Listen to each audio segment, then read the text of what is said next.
was black from the harvest. In the shadow of life is the hardest. Hey Caleb, how you doing? Hello. Hi, how are you? I'm doing so good. How are you doing? I'm great, and I'm just so happy we're finally having this Skype call because you're one busy man.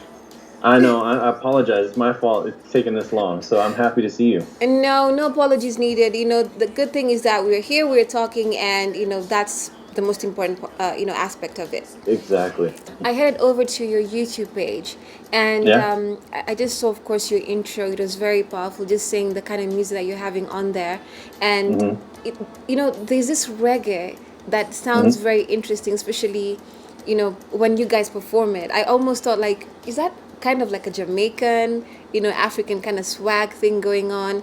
Like every Yeah. song sounds different from the other. So what influences, I know you're a collective, but what influences your music in general?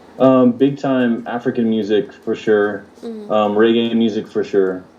And Afrobeat, those is a big part of it. And in hip hop. I mean, I grew up my influences are pretty diverse. And I think that's because as a young kid, I started traveling around in Africa. Not that young, but 17, a teenager. Yeah.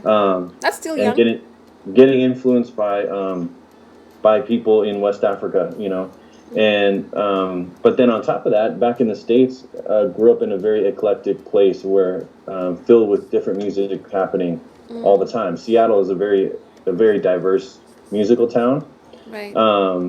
And so definitely, I think just what I like to listen to and normally is what I start making in the studio. So a lot of times we do have like a reggae feel, but not all the time. Some, like you said, sometimes it's different, and sometimes we want to pull something else.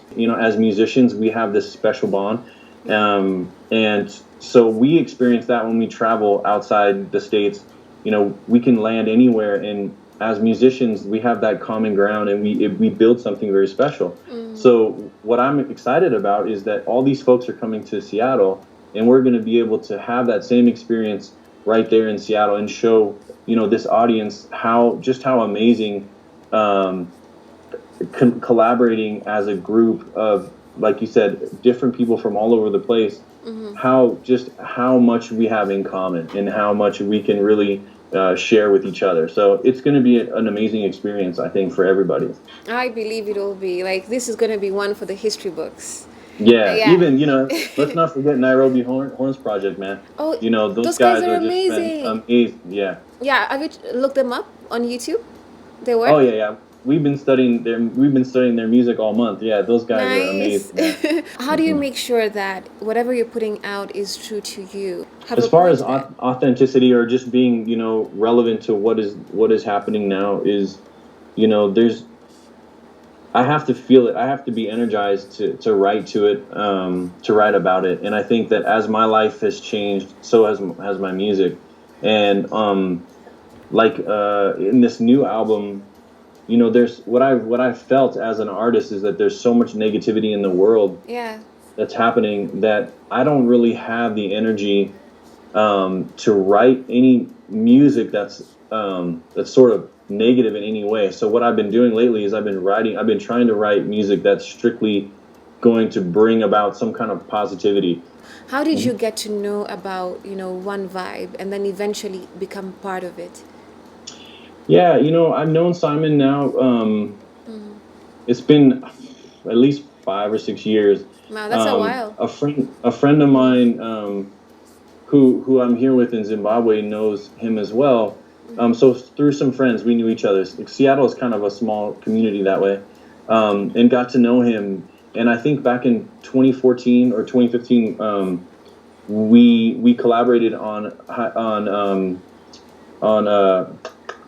Madaraka Festival in Seattle, and then seeing the kind of artists that he's working with and stuff, it just was very natural progression. And then over these last few years, it's just growing and growing and growing, and seeing how the awareness and the connections are just building, the network is building. It's just an amazing thing to be a part of. What can you say as Caleb Cunningham you're bringing or you represent, in this project? Yeah, I think what I'm bringing first and foremost is a lot of energy.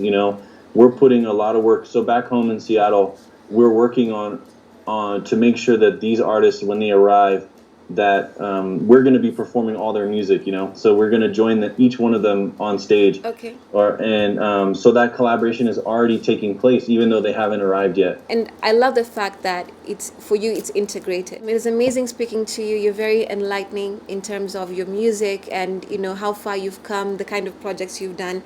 And I cannot wait to see, you know, the kind of, performances that will be there in Seattle and what, you know, yourself you're going to do and other artists. So I wish you all the best. We invite you to be part of this phenomenal journey by visiting our Indiegogo page, and we welcome you to give any amount so that we can make sure that this amazing team can participate in Road to Madaraka and create a documentary that represents a new African narrative. If you're in Kenya, please contribute with the M-Pesa number 656251.